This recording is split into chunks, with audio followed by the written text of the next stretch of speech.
Hello students, how are you? I hope everything is fine. Yes, so let's continue the remaining part of the chapter, that is general organic chemistry.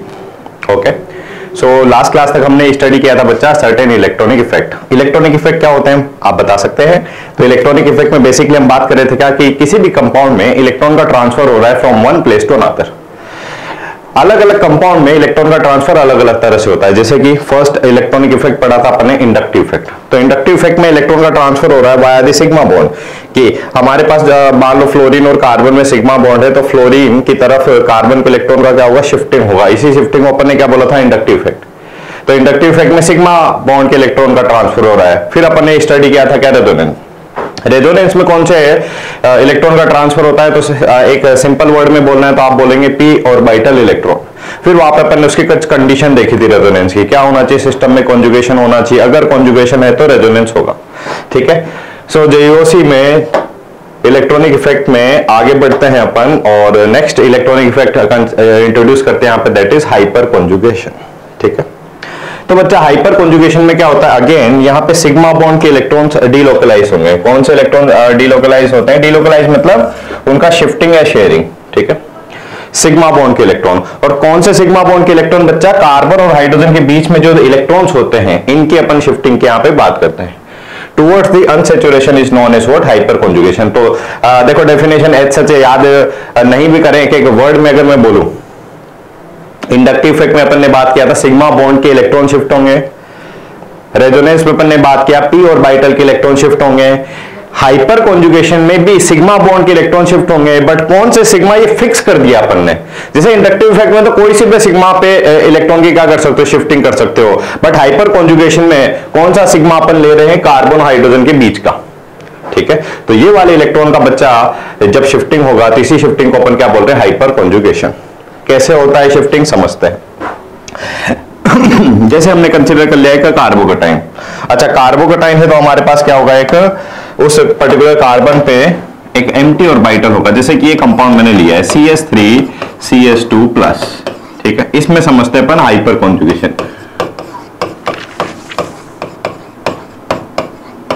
क्या समझना चाह रहे अपन, hyper conjugation. तो यहां पे देखो हमारे पास ये कार्बन है, इसका हाइब्रिडाइजेशन क्या है बोलो, sp2 है, तो इसका शेप क्या होगा, ट्रायंगुलर प्लेनर है ना। ये अपन केमिकल बॉन्डिंग में पहले पढ़ चुके हैं।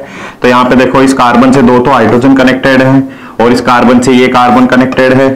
ठीक है, इस कार्बन का हाइब्रिडाइजेशन sp2 है, देख पा रहे हैं, ट्रायंगुलर प्लेनर स्ट्रक्चर देख रहे हैं। ठीक है, इस वाले कार्बन की बात कर रहे हैं।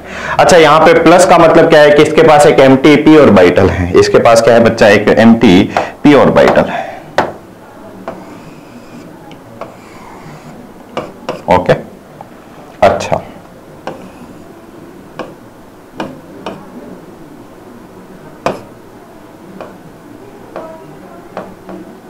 ठीक है, तो हमारे पास इस पर्टिकुलर कार्बन की, इस वाले के पास एम्प्टी p ऑर्बिटल है। अच्छा, यहां पे देखो अभी ये जो कार्बन, इससे बच्चा 3 हाइड्रोजन कनेक्टेड है। इससे कार्बन से यहां पे 3 हाइड्रोजन कनेक्टेड है।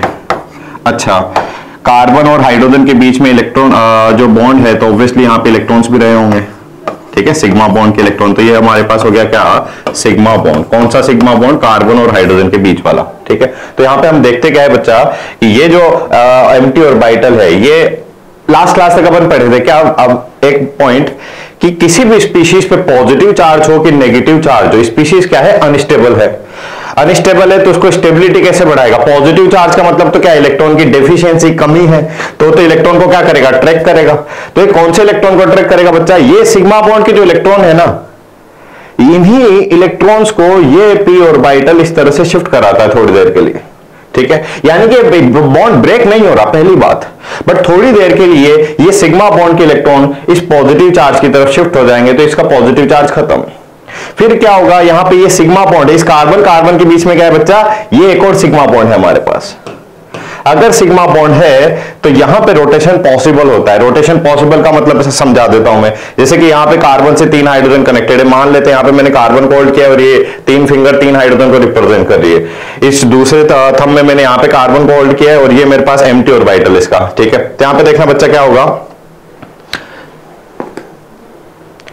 और ये सिग्मा बॉन्ड मान लिया हमने, कार्बन और कार्बन के बीच में सिग्मा बॉन्ड मान लिया। ठीक है, तो यहां पे होगा क्या कि ये जो एम्प्टी ऑर्बिटल है, ये इन इलेक्ट्रॉन्स को थोड़ी देर के लिए अपनी तरफ अट्रैक्ट करता है, लाइक दिस। ये अट्रैक्ट हुआ फिर छोड़ दिया, फिर यहां पे सिंगल बॉन्ड है ये वाला, इसलिए रोटेशन पॉसिबल है। रोटेशन समझ पा रहे हैं आप, ये रोटेशन पॉसिबल है लाइक दिस, ठीक है, क्योंकि यहां पे सिग्मा बॉन्ड है और यही एक कंडीशन भी है, याद रखेंगे कि हाइपर कॉन्जुगेशन में यहां पे क्या होना चाहिए, सिग्मा बॉन्ड होना चाहिए, तो ही रोटेशन पॉसिबल। रोटेशन हुआ तो क्या हुआ, पहले तो इलेक्ट्रॉन शिफ्ट हो गए, फिर ये मॉलिक्यूल रोटेट हुआ, तो फिर ये वाले जो इलेक्ट्रॉन्स है ना वो यहां पे आ जाएंगे और उनका शेयरिंग होगा, ठीक है। तो पहले मैं डायग्राम बना देता हूं, फिर इस पे वापस से बात करेंगे अपन। जैसे कि मान लेते हैं अपन इन हाइड्रोजन को बोल दिया मैंने ए, इसको बोल दिया बी, इसको बोल दिया सी, तो पहली बार हाइड्रोजन ए ने अपने इलेक्ट्रॉन दे दिए। अब ओवरऑल तो यहां पे शिफ्टिंग होती है इलेक्ट्रॉन की लाइक दिस, बट यहां पे 2D डायग्राम में अपन को रिप्रेजेंट करना है, तो मैं बोलता हूं कि थोड़ी देर के लिए ये इलेक्ट्रॉन यहां पे पूरी तरह शिफ्ट हो गए और हाइड्रोजन इलेक्ट्रॉन लूज कर दिए, तो हाइड्रोजन जो H है वो तो फ्री हो गया in form of H+ ion, और यहां पे बन गया एक पाई बॉन्ड। तो यहां पे देखो इस कार्बन पे HB कनेक्टेड है, HC कनेक्टेड है, और ये कार्बन कनेक्ट हो गया इस CH2 से। अब ये बॉन्ड रोटेट होगा, फिर हाइड्रोजन बी यहां पे आएगा, अपने इलेक्ट्रॉन शेयर कर देगा, ये सिग्मा बॉन्ड वाले, तो हाइड्रोजन बी फ्री हो गया, यानी कि इस कार्बन से हाइड्रोजन ए और हाइड्रोजन सी कनेक्टेड है और वापस से बन गया डबल बॉन्ड। और एक ऐसी कंडीशन आएगी कि हाइड्रोजन सी फ्री हो जाएगा और हाइड्रोजन ए और हाइड्रोजन बी कनेक्टेड है इस कार्बन से और यहां पे बन गया डबल बॉन्ड। एक्चुअली में ऐसा होता नहीं है कि हाइड्रोजन प्लस फॉर्म में रिलीज होगा नहीं। अब फाइनली मैं आप एक्सप्लेन कर देता हूं। तो हमारे पास एम्प्टी ऑर्बिटल है, ये मेरे पास 3 फिंगर 3 हाइड्रोजन को रिप्रेजेंट कर दिए, ठीक है। तो यहां पे होगा क्या, इस तरह से इलेक्ट्रॉन की शिफ्टिंग हुई, ये हट गया, फिर रोटेशन हुआ, इलेक्ट्रॉन की शिफ्टिंग हट गया, फिर रोटेशन हुआ, इलेक्ट्रॉन की शिफ्टिंग हट गया। तो यहां पे आपने देखा कि ये तीनों हाइड्रोजन और कार्बन के बीच की जो सिग्मा इलेक्ट्रॉन्स है वो इस एम्प्टी ऑर्बिटल की तरफ क्या होते हैं, शिफ्ट होते हैं, शेयरिंग होती है। इसी पर्टिकुलर शेयरिंग को बोलते हैं हाइपर कॉन्जुगेशन। तो यहां पे अभी एक बात समझ में आई ना आपको कि इंडक्टिव इफेक्ट से ये इफेक्ट तो डिफरेंट है। यहां पे भी बोल रहे सिग्मा बॉन्ड के इलेक्ट्रॉन है, इंडक्टिव इफेक्ट में भी बोल रहे थे सिग्मा बॉन्ड के इलेक्ट्रॉन की शेयरिंग होती है, बट यहां पे अलग तरह से शेयरिंग हो रही है, ठीक है। इसीलिए डिफरेंट तरह की शेयरिंग है, इस शेयरिंग को अपने क्या बोला है, हाइपर कॉन्जुगेशन। तो यहां पे कार्बन और हाइड्रोजन के बीच के जो सिग्मा बॉन्ड के जो इलेक्ट्रॉन्स हैं उनका बच्चा शेयरिंग होगा। दूसरी बात, इस कार्बन को, इस कार्बोकेटाइन से जो फर्स्ट कार्बन कनेक्टेड होता है इसको तो बोलते हैं अल्फा कार्बन, और इस कार्बन से कनेक्टेड हाइड्रोजन को बोलते हैं अल्फा हाइड्रोजन। तो यही कंडीशन होगी हाइपर कॉन्जुगेशन की। क्या क्या कंडीशन होगी यहां पे पहले मैं बता देता हूं, आप इसको नोट भी कर सकते हैं क्या, कि हमारे पास कार्बोकेटाइन हो या हमारे पास अल्कीन है, जैसे कि हमारे पास यहां पे क्या है, अल्कीन वाला स्ट्रक्चर है लाइक दिस। दूसरे एग्जांपल में ले लेते हैं, दूसरी स्लाइड, कि हमारे पास कार्बोकेटाइन है,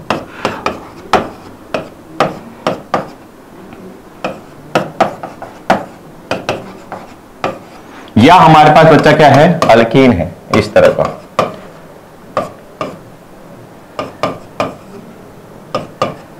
देखो यहां पे, तो या तो हमारे पास ये पाई बॉन्ड का प्रेजेंस हो गया या हमारे पास कार्बोकेटाइन हो गया। तो इस कार्बोकेटाइन से या इस पाई बॉन्ड से जो फर्स्ट कार्बन कनेक्टेड होता है, इस कार्बन को तो बोलते हैं अपन अल्फा कार्बन। तो ये भी alpha carbon, first carbon, alpha carbon, alpha carbon.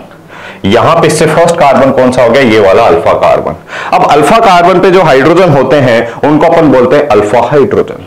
तो इस कार्बन पे कितने हाइड्रोजन है, alpha hydrogen. Actually alpha hydrogen का मतलब समझ गए क्या आप, ये वाले हाइड्रोजन को बच्चा अल्फा हाइड्रोजन बोलते हैं अपन। इसको भी अपन क्या बोलेंगे, अल्फा हाइड्रोजन। इसको भी मैंने अल्फा हाइड्रोजन, इसको भी अल्फा हाइड्रोजन बोला है, क्योंकि यही इलेक्ट्रॉन, कार्बन और हाइड्रोजन के बॉन्ड के इलेक्ट्रॉन ही इधर शिफ्ट होते हैं, ठीक है। आप समझ सकते हैं ना वैसे कि मान लो इधर एक और कार्बन होता है फिर उस पर हाइड्रोजन होता है, तो क्या वो इलेक्ट्रॉन वहां तक शिफ्ट हो सकते थे क्या, नहीं, ठीक है। तो इसलिए अल्फा कार्बन पे जो हाइड्रोजन अवेलेबल होता है वही इलेक्ट्रॉन शिफ्ट होंगे हाइपर कॉन्जुगेशन में। सो ये this is the one of the, यही अपने को कंडीशन पढ़नी है शॉर्ट में बोले तो, ठीक है। तो पहली कंडीशन अल्फा हाइड्रोजन होना चाहिए, दूसरा इन कार्बन के बीच में क्या होना चाहिए, सिग्मा बॉन्ड होना चाहिए ताकि रोटेशन पॉसिबल हो सके। डबल बॉन्ड हुआ तो रोटेशन नहीं होगा, ठीक है। तो यहां पे अच्छा बताओ, कितने हमसे डायरेक्ट पूछ भी लिया जाता है कई बार, और अपन एक टॉपिक पढ़ेंगे स्टेबिलिटी ऑफ कार्बोकेटाइन, है ना, उसमें भी अपने को फाइंड करना रहता है अल्फा हाइड्रोजन। तो बताओ यहां पे फिलहाल कितने अल्फा हाइड्रोजन है, तो बोलो 3 3 6 और 2 8। अल्फा हाइड्रोजन कितने हो गए, 8। इन हाइड्रोजन को मैंने कंसिडर किया क्या, नहीं। अल्फा कार्बन ये है, अल्फा कार्बन से जुड़े हाइड्रोजन को अल्फा हाइड्रोजन बोलते हैं। इसमें बताओ कितने अल्फा हाइड्रोजन हो गए बच्चा, 3, ठीक है। तो यहां पर अपन ने कंडीशन पढ़ लिया है हाइपर कॉन्जुगेशन की, और हाइपर कॉन्जुगेशन किस तरह से प्रोसीड होगा, ठीक है बच्चे। आगे बढ़ते हैं। अच्छा देखो कुछ क्वेश्चन यहां पे सॉल्व कर लेते हैं। फिर फाइनली अपन इनके स्टडी कर लेंगे क्या, एप्लीकेशन साइमल्टेनियसली, ठीक है। The delocalisation of electron is overlap between the p orbital is sigma electron. तो यहाँ पे देखा अभी अपन ने कि कार्बो के टाइम पे पी ऑर्बिटल था, या हमारे पास जो पाई बॉन्ड है वहां पे भी हमारे पास पी ऑर्बिटल है। तो पी ऑर्बिटल में कौन से इलेक्ट्रॉन शिफ्ट हो रहे हैं, कौन से सिग्मा बॉन्ड के, कार्बन और हाइड्रोजन के सिग्मा बॉन्ड के इलेक्ट्रॉन शिफ्ट हो रहे हैं। तो इसी को अपन क्या बोलते हैं, हाइपर कॉन्जुगेशन। इसका एक और नाम है, इसको क्या बोलते हैं, नो बॉन्ड रेजोनेंस भी बोलते हैं। यहाँ पे आपने देखा होगा कि कहीं ना कहीं एक रेजोनेंस की तरह ही मैंने काम किया है कि यहाँ पे एक पाई बॉन्ड बना दिया, ठीक है। तो यहाँ पे रेजोनेंस जैसा इलेक्ट्रॉन की शेयरिंग हो रही है, बट रेजोनेंस नहीं है, इसीलिए इसको क्या बोल दिया अपन ने, नो बॉन्ड रेजोनेंस बोल दिया। किसको बच्चा, हाइपर कॉन्जुगेशन को, ठीक है, याद रखेंगे। एग्जाम में पूछा है डायरेक्ट, नीट में जेईई में कभी तो क्वेश्चन पूछा है कि हाइपर कॉन्जुगेशन को क्या एक और क्या नाम है, तो इसका नाम है no bond resonance. Next, from the following electron donating group is, electron donate करने की टेंडेंसी किसकी है, NO2 तो माइनस आई करता है, माइनस एम भी करता है, मीजोमेरिक इफेक्ट, या रेजोनेंस की अपन बात करते हैं माइनस आर इफेक्ट। NH2 के पास लोन पेयर है तो करेगा प्लस एम इफेक्ट या plus are effect. Alkyl group तो क्या ही करता है, हमेशा प्लस आई इफेक्ट करता है। तो बी और सी में देखो, या इलेक्ट्रॉन रेजोनेंस की थ्रू डोनेट कर रहा है, ये इंडक्टिव इफेक्ट के इलेक्ट्रॉन थ्रू डोनेट कर रहा है, यानी कि डोनेट तो कर रहे हैं बट। तो हमारा करेक्ट आंसर क्या हो गया, B and C both. From the following electron withdrawing group, electron withdrawing मतलब इलेक्ट्रॉन अट्रैक्ट कर रहा है, ऑब्वियसली NO2 क्या करता है, माइनस आई भी करता है और माइनस एम भी करता है, मेसोमेरिक इफेक्ट, ठीक है। नेक्स्ट बात कर लेते फाइनली जो एप्लीकेशन पार्ट है बच्चा, ठीक है। तो एप्लीकेशन पार्ट यहां से अपना स्टार्ट हो रहा है। जो भी अपन ने इफेक्ट स्टडी किए, electronic effect, inductive effect, mesomeric effect, resonance और हाइपर कॉन्जुगेशन, ठीक है, उसके एप्लीकेशन पार्ट इस वाले टॉपिक को कवर करने के बाद अपन फाइनली स्टार्ट करते हैं। मैं लास्ट क्लास में भी आपको बोला था कि मोस्टली क्वेश्चन आपसे पूछे जाएंगे सिर्फ एप्लीकेशन पार्ट से, सिर्फ तो नहीं बोल सकते बट प्रोबेबिलिटी उनकी ज्यादा है, ठीक है। तो स्टार्ट करते बच्चा। रिएक्शन मैकेनिज्म में सबसे पहले बात करते हैं कि मोस्टली रिएक्शन में अपन क्या देखते हैं कि कुछ बॉन्ड तो टूटते हैं, कुछ बॉन्ड बनते हैं, ठीक है। तो अगर कोई भी हमारे पास केमिकल रिएक्शन है तो वहां पे जब बॉन्ड टूटता है तो बेसिकली अपन बात करते हैं बॉन्ड दो तरह से ब्रेक हो सकता है। कौन कौन सी तरह से, एक तो बताते हैं होमोलाइसिस या होमोलाइटिक फिजन, फिजन मतलब टूटना, और एक होता है बच्चा हेट्रोलाइटिक फिजन। अब दोनों में डिफरेंस क्या होता है समझते हैं। होमोलाइटिक जब बॉन्ड ब्रेकिंग होगा तो इसमें बॉन्ड इस तरह से टूटता है कि एकदम वो मिडिल से टूट रहा है, ठीक है। So breaking of the covalent bond in such a way that both the atom or the species retain one electron each। जैसे कि यहाँ पे इसमें एग्जांपल गिवन होगा, जैसे कि यहाँ पे देखो हमारे पास इस A ने जब ये A के साथ इनिशियली जब बॉन्ड बनाया था तो इस A ने अपना इलेक्ट्रॉन शेयर किया था और इस A ने अपना इलेक्ट्रॉन शेयर किया था, ठीक है। कोवलेंट बॉन्ड बना हुआ है दोनों A के बीच में, ठीक है। जैसे कि मान लिया मैंने, लेट सपोज ये एग्जांपल भी दे रखा है ना, CH3 तो इस कार्बन ने अपना इलेक्ट्रॉन इस कार्बन के साथ इलेक्ट्रॉन शेयर किया था। अब होमोलाइटिक बॉन्ड ब्रेकिंग की कुछ सर्टेन कंडीशन होती है, जैसे कि यूवी लाइट ले लिया आपने, या आपने पेरोक्साइड ले लिया, कोई हाइड्रोजन पेरोक्साइड नाम सुना है, ठीक है। पेरोक्साइड में क्या होता है, ऑक्सीजन ऑक्सीजन बॉन्ड होता है, ठीक है। तो आपने कोई पेरोक्साइड ले लिया है या अल्ट्रावायलेट लाइट लिया है तो उसकी प्रेजेंस में क्या होता है, बॉन्ड एकदम बीच से टूटेगा। बीच से टूटेगा मतलब क्या कि ये वाला इलेक्ट्रॉन इस A के पास रह गया, ये वाला इलेक्ट्रॉन इस A के पास रह गया, तो A डॉट, या ये वाला इलेक्ट्रॉन इस कार्बन के पास रह गया, ये वाला इलेक्ट्रॉन इस कार्बन के पास रह गया, तो CH3 डॉट। इस तरह से डॉट फॉर्म वाली जो स्पीशीज होती है इसको अपन बोलते हैं फ्री रेडिकल, हिंदी में बोले तो मुक्त मूलक क्या बोलते हैं इसको, फ्री रेडिकल। तो याद रखेंगे कि अगर होमोलाइटिक बॉन्ड ब्रेकिंग हो रही है या होमोलाइसिस बॉन्ड ब्रेकिंग हो रहा है तो बॉन्ड एकदम बीच से टूटेगा और क्या बनते बच्चा, फ्री रेडिकल बनते हैं। क्या बनते हैं, फ्री रेडिकल का फॉर्मेशन होता है, ठीक है, पहला बात। नेक्स्ट बात करते हैं, अच्छा फ्री रेडिकल के एक सर्टेन कुछ प्रॉपर्टी भी याद रख सकते हैं अपन कि काफी शॉर्ट लिव्ड स्पीशीज होती है, काफी ज्यादा अनस्टेबल होती है, हाईली रिएक्टिव होती है। जैसे कि आपने सुना भी होगा शायद से कि जो ओजोन डिप्लीशन, तो ओजोन डिप्लीशन किससे हो रहा था बच्चा, क्लोरोफ्लोरो जो कार्बन थी वहां पे क्लोरीन के फ्री रेडिकल बनते थे, हाईली अनस्टेबल होते हैं, हाईली रिएक्टिव होते हैं, कई सारे ओजोन के मॉलिक्यूल को क्या कर देते थे, ब्रेक कर देते थे।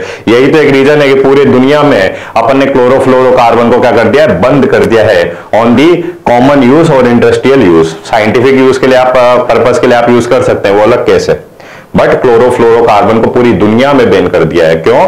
क्योंकि वहां पे क्लोरीन के फ्री रेडिकल बनते थे जो कि काफी अनस्टेबल होते थे, हाईली रिएक्टिव होते थे, वो जो उनको ब्रेक कर रहे थे। ठीक है, बट केमिस्ट्री में मतलब अपन बात करते हैं डिफरेंट तरह के फ्री रेडिकल की। तो यहां पे देखा आपने हाई टेम्परेचर या पेरोक्साइड या यूवी लाइट की प्रेजेंस में किसका फॉर्मेशन होता है? फ्री रेडिकल का। दूसरी तरह की बॉन्ड ब्रेकिंग होती बच्चा हेट्रोलाइसिस बॉन्ड ब्रेकिंग। हेट्रोलाइसिस बॉन्ड ब्रेकिंग में बॉन्ड इस तरह से मिडिल से ब्रेक नहीं हो रहा, ये इस तरह से ब्रेक होगा कि अनसिमेट्रिकल डिस्ट्रीब्यूशन हो जाएगा इलेक्ट्रॉन का। अनसिमेट्रिकल डिस्ट्रीब्यूशन का क्या मतलब है कि जैसे हमारे पास यहां पे देखो ए और बी के बीच में इलेक्ट्रॉन्स है, ए ने इलेक्ट्रॉन शेयर किया है बी के साथ। अब एक कंडीशन ऐसी हो सकती है कि जब बॉन्ड टूटा तो बी ही इलेक्ट्रॉन ले गया, दोनों के दोनों, तो बी ने एक एक्स्ट्रा इलेक्ट्रॉन एक्सेप्ट कर लिया तो बी पे आएगा नेगेटिव चार्ज, ए ने कहीं ना कहीं इलेक्ट्रॉन लूज कर दिया तो ए पे आएगा पॉजिटिव चार्ज। एक कंडीशन ऐसी भी हो सकती है क्या कि बी और ए के बीच में जो बॉन्ड के इलेक्ट्रॉन्स हैं वो इस तरह से टूटा कि ए ने दोनों इलेक्ट्रॉन एक्सेप्ट कर लिए तो ए पे आ जाएगा नेगेटिव चार्ज, बी पे आ जाएगा पॉजिटिव चार्ज। तो यहां पे देखा हमने एसिमेट्रिकल इलेक्ट्रॉन का क्या हो रहा है? ब्रेकिंग हो रही है, डिस्ट्रीब्यूशन हो रहा है आफ्टर द ब्रेकिंग। कुछ केसेस में तो बी ने इलेक्ट्रॉन ले लिया या हो सकता है ए ने इलेक्ट्रॉन ले लिया। तो यहां पे अगर अनसिमेट्रिकल इलेक्ट्रॉन का डिस्ट्रीब्यूशन होगा ड्यूरिंग द ब्रेकिंग तो वहां पे बनते बच्चा क्या? आयंस। क्या बनते हैं वहां पे? आयंस। नेगेटिव चार्ज स्पीशीज को बोलते हैं अनायन, पॉजिटिव चार्ज स्पीशीज को बोलते हैं कटायन। तो अगर होमोलाइसिस बॉन्ड ब्रेकिंग हो रहा था तो बनते हैं फ्री रेडिकल, हेट्रोलाइसिस बॉन्ड ब्रेकिंग होगा तो बनेंगे ions. That's it. Ions, cation और अनायन। ठीक है, अच्छा यहां पे डिफरेंस दिया हुआ है दोनों में देख लो। In this case break bond break symmetrically, bond break asymmetrically. Electron each species obtain and retain one electron from the shared electrons।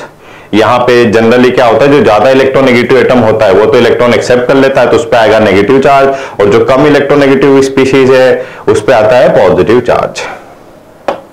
Next, homolytic bond breaking में जो फ्री रेडिकल बनते हैं उस पर कोई चार्ज है क्या? नहीं, तो वो अपने आप में क्या बोल सकते हैं अपन? इलेक्ट्रिकली न्यूट्रल होंगे। जबकि हेट्रोलाइटिक में चार्ज होगा, एक पे पॉजिटिव और एक पे negative. Generally homolytic bond breaking होती है सनलाइट, यूवी या पेरोक्साइड की प्रेजेंस में। ये जनरली बॉन्ड ब्रेकिंग होती है कहां पे बच्चा? पोलर सॉल्वेंट की प्रेजेंस में। ठीक है, बात कर लेते हैं रिएक्शन इंटरमीडिएट। अभी अभी अपन ने बात किया है, जैसे कि मान लेते हैं अपन हमारे पास एक बॉन्ड है, ठीक है, कार्बन और क्लोरीन के बीच में। तो यहां पे बॉन्ड इस तरह से टूटा कि क्लोरीन इलेक्ट्रॉन ले गया। यहां पे बॉन्ड इस तरह से ब्रेक हुआ कि कार्बन और क्लोरीन के जो इलेक्ट्रॉन थे क्लोरीन ले गया, तो क्लोरीन पे तो क्या आएगा? Negative charge. कार्बन पे क्या आ जाएगा बच्चा? Positive charge. तो इसी कार्बन पे पॉजिटिव चार्ज स्पीशीज को कटाइन बोलते हैं ना। इस पे पॉजिटिव चार्ज स्पीशीज को क्या बोलते हैं? कटाइन बोलते हैं। कार्बन पे पॉजिटिव चार्ज, इसलिए इसको क्या बोल देंगे? कार्बोकटाइन। कटाइन तो बोलते हैं पॉजिटिव चार्ज स्पीशीज को, अब कार्बन पे इसलिए कार्बोकटाइन। इसी का दूसरा नाम भी है कार्बोनियम आइन। ठीक है, याद रखिएगा। अब यहां पे देखो ये कार्बन पे पॉजिटिव चार्ज है और हमारे पास यहाँ पे इसने 3 बॉन्ड तो बना रखे हैं, तो ओवरऑल इसके पास कितने इलेक्ट्रॉन हो गए बच्चा? 1 2 3 4 5 6। इसका अगर हाइब्रिडाइजेशन पूछा है तो क्या हो जाएगा? 3 सिग्मा बॉन्ड तो sp2, केमिकल बॉन्डिंग में पढ़ा चुके अपन ये। 3 सिग्मा बॉन्ड तो sp2। तो आप इसकी सर्टेन प्रॉपर्टी यहाँ पे याद रख सकते हैं कि इसका हाइब्रिडाइजेशन क्या है? sp2। अगर हाइब्रिडाइजेशन sp2 है तो बोलो इसका शेप क्या होगा? Trigonal planar. अभी अभी मैंने बात भी किया था हाइपर कॉन्जुगेशन में, कोई रिकॉल कर पा रहा है आप में से कि वहां पे पॉजिटिव चार्ज था और यहाँ पे इसने 3 सिग्मा बॉन्ड बना रखे हैं। 3 सिग्मा तो sp2 तो ट्राइगोनल प्लेनर, इसका शेप होगा। अपने आप में इलेक्ट्रॉन डेफिशिएंट स्पीशीज है ऑब्वियसली, एम्प्टी ऑर्बिटल है, दूसरा पॉजिटिव चार्ज है, दोनों केस ही फेवरेबल हो रहे हैं, इलेक्ट्रॉन को एक्सेप्ट करने की टेंडेंसी यहाँ पे क्या रहेगी? फेवरेबल रहेगी। इलेक्ट्रॉन डेफिशिएंट स्पीशीज है। इलेक्ट्रॉन में यहाँ पे टोटल इलेक्ट्रॉन कितने हैं? 6 काउंट भी कर सकते हैं, 1 2 3 4 5 6। ओके, बात कर लेते हैं। अच्छा, ये वाली जो स्लाइड है ना बच्चा, क्वेश्चन पूछेगा यहीं से। ठीक है, इसको अपन अलग से स्टडी करेंगे, स्टेबिलिटी ऑफ कार्बोकटाइन। ठीक है, तो इसको थोड़ी सी देर के लिए अपन यहाँ पे स्किप कर सकते हैं। ठीक है, मोस्टली मेरे को काम एक्चुअली इन्हीं पे करना है। फिलहाल बात कर लेते हैं किसकी? कार्ब अनाइन की।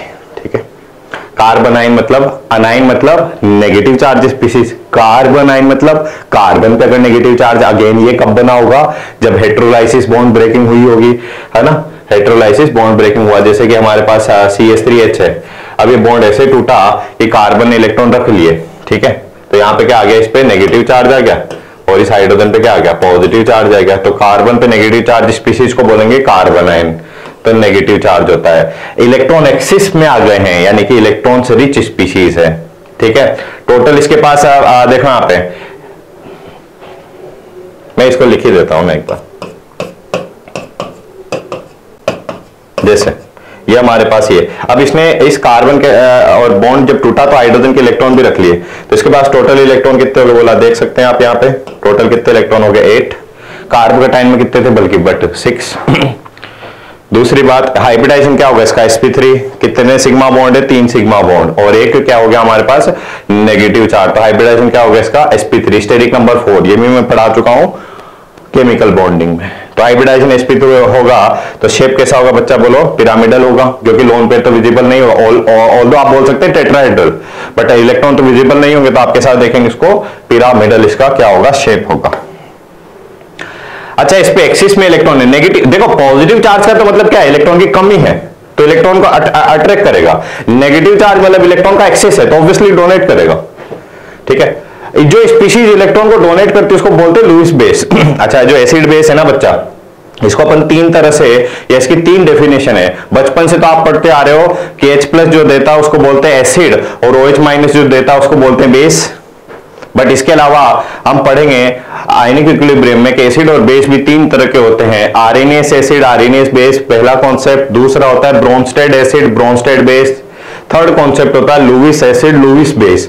फिलहाल शॉर्ट में याद रख लो कि जो स्पीशीज इलेक्ट्रॉन को डोनेट करती है लुईस बेस, जो इलेक्ट्रॉन को एक्सेप्ट करती है लुईस एसिड, ठीक है। अच्छा, अगेन ये स्टेबिलिटी तो मेरे को एक्सप्लेन करना है बाद में, ओके ओके। बात कर लेते फाइनली फ्री रेडिकल की, ओके।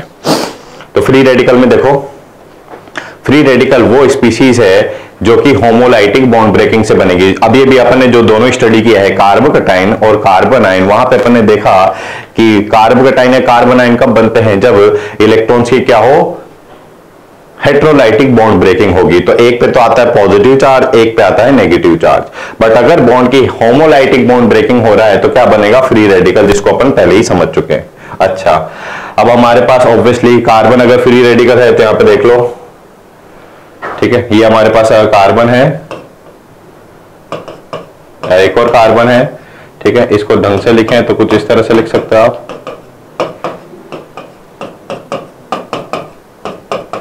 अब ये वाला बॉन्ड ब्रेक हुआ बच्चा एकदम मिडिल से, कौन सा वाला बॉन्ड, दिस वन, तो इस कार्बन ने अपना इलेक्ट्रॉन रख लिया और इस कार्बन ने अपना इलेक्ट्रॉन रख लिया, तो ये बन गया CH3 डॉट और ये भी बन गया क्या, CH3 डॉट, और ये बॉन्ड क्या हो गया बच्चा, यहाँ पे ब्रेक हो गया, ओके। तो ये तो बन गया हमारे पास मिथाइल का फ्री रेडिकल। अब यहाँ पे देखो, पहले बात कर लेते हैं यहाँ पे इलेक्ट्रॉन्स की, फिर बात कर लेंगे अपन हाइब्रिडाइजेशन की।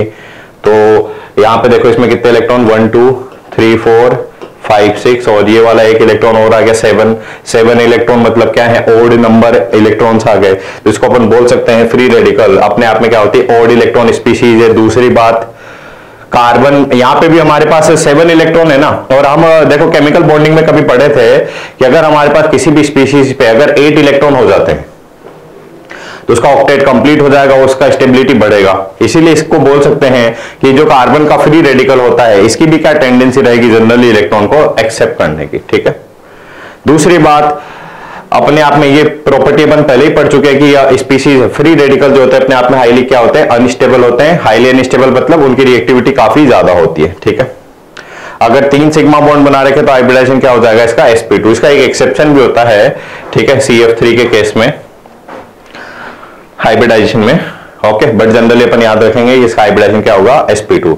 हमारे पास यहाँ पे अनपेड इलेक्ट्रॉन है, एक अनपेड इलेक्ट्रॉन भी है, देख सकते हैं आप, ये वाला देखो यहाँ पे डॉट फॉर्म में इलेक्ट्रॉन है, तो हमारे पास क्या है, अनपेड इलेक्ट्रॉन है, इसीलिए इसका नेचर कैसा हो जाएगा बच्चा, पैरामैग्नेटिक। इससे पहले वाली दोनों स्पीशीज में पेयर्ड इलेक्ट्रॉन थे, कार्बोकेटाइन में भी कार्बोनाइन में भी, अगर इलेक्ट्रॉन की पेयरिंग हो जाती है तो उनको बोलते हैं डायामैग्नेटिक, ठीक है, आप मैग्नेटिक नेचर पढ़ेंगे, फिजिक्स में भी पढ़ते हैं आप इसको, बट फिलहाल केमिस्ट्री में इतना सा याद रख लो, अनपेयर्ड इलेक्ट्रॉन तो पैरामैग्नेटिक, पेयरिंग ऑफ इलेक्ट्रॉन तो डायामैग्नेटिक। ठीक है, अच्छा ठीक है, तो इलेक्ट्रॉन डेफिशिएंट स्पीशीज होगी, 7 इलेक्ट्रॉन है इसीलिए, ठीक है, किसकी तरह बिहेव करते हैं, इलेक्ट्रोफाइल की तरह। इलेक्ट्रोफाइल वो स्पीशीज होती है जो कि इलेक्ट्रॉन को एक्सेप्ट करने की टेंडेंसी रखती है। ठीक है, in uh methyl free radical carbon undergoes sp2 hybridisation. Okay, ये स्टेबिलिटी तो अगेन मेरे को एक्सप्लेन करना ही है। ओके ठीक है बच्चा, तो यहां पे हमारा कंप्लीट हो गया क्या, डिफरेंट टाइप ऑफ इंटरमीडिएट। इनको क्या बोलते हैं, इंटरमीडिएट। इंटरमीडिएट का एक्चुअली मतलब क्या होता है कि रिएक्शन के बीच में कभी बनते हैं, रिएक्शन के क्या हो रहा है, कभी बीच में बनते हैं। जैसे कि एक बार एक्सप्लेन ही कर देता हूं ना मैं, जैसे हमारे पास एक कंपाउंड है, ठीक है, तो हम क्या देखते हैं बच्चा, ये ब्रेक हो जाता है कुछ इस तरह से, ये बॉन्ड जब ब्रेक हो रहा है तो यहां पे कार्बन और जो क्लोरीन के बीच में इलेक्ट्रॉन थे, ये इलेक्ट्रॉन कौन ले जाता है, यहां पे क्लोरीन ले जाता है। ठीक है, और फिर यहां पे हमारे पास स्पीशीज क्या बन गई, इस कार्बन ने इलेक्ट्रॉन दे दिए क्लोरीन को, तो इस कार्बन पे तो आ गया पॉजिटिव चार्ज और इस पे आ गया क्लोरीन पे नेगेटिव चार्ज। अब मान लो हमारे पास क्या है, OH माइनस है, तो फिर वो OH माइनस यहाँ पे कनेक्ट हो जाएगा। ठीक है, तो रिएक्शन में फाइनली ये OH कनेक्ट हो गया तो एल्कोहल बन गया अपने पास। ठीक है, तो ये कंप्लीट रिएक्शन अपन बोल सकते हैं। अब इस रिएक्शन में देखो ये बीच में बन रहा है एक स्पीशीज, तो इस स्पीशीज को अपन क्या बोलते हैं, इंटरमीडिएट। तो इंटरमीडिएट में कार्बन पे प्लस चार्ज है, यानी कि क्या बना है, कार्बोकटाइन का फॉर्मेशन हुआ है। कुछ रिएक्शन ऐसी होती है जहां पे कार्बन आयन का फॉर्मेशन होता है, कुछ रिएक्शन ऐसी होती है जहां पे फ्री रेडिकल का फॉर्मेशन होता है। तो इंटरमीडिएट का मतलब आप समझ गए क्या क्या मीनिंग होगा, carbocation, carbon ion, free radical. और एक और की बात करते हैं अपन, carbene, that is special case. Okay, so that is all about the what intermediate reaction, intermediate। Finally अपन बात करेंगे बच्चा किसकी, रिएक्शन जनरल ऑर्गेनिक केमिस्ट्री में क्या, the stability of stability of intermediate. Okay, so इस को अपन कंटिन्यू करते हैं नेक्स्ट सेशन में, जो कि कंप्लीटली बेस्ड रहेगा स्टेबिलिटी ऑफ इंटरमीडिएट। और सबसे इंपॉर्टेंट बात है, वही लेक्चर हमारा सबसे ज्यादा इंपॉर्टेंट है। ठीक है, वहीं से क्वेश्चन पूछे भी जाएंगे। ठीक है, so that is all for the today. Now we will continue and we will start the what stability of intermediate. Thank you, bye bye, take care.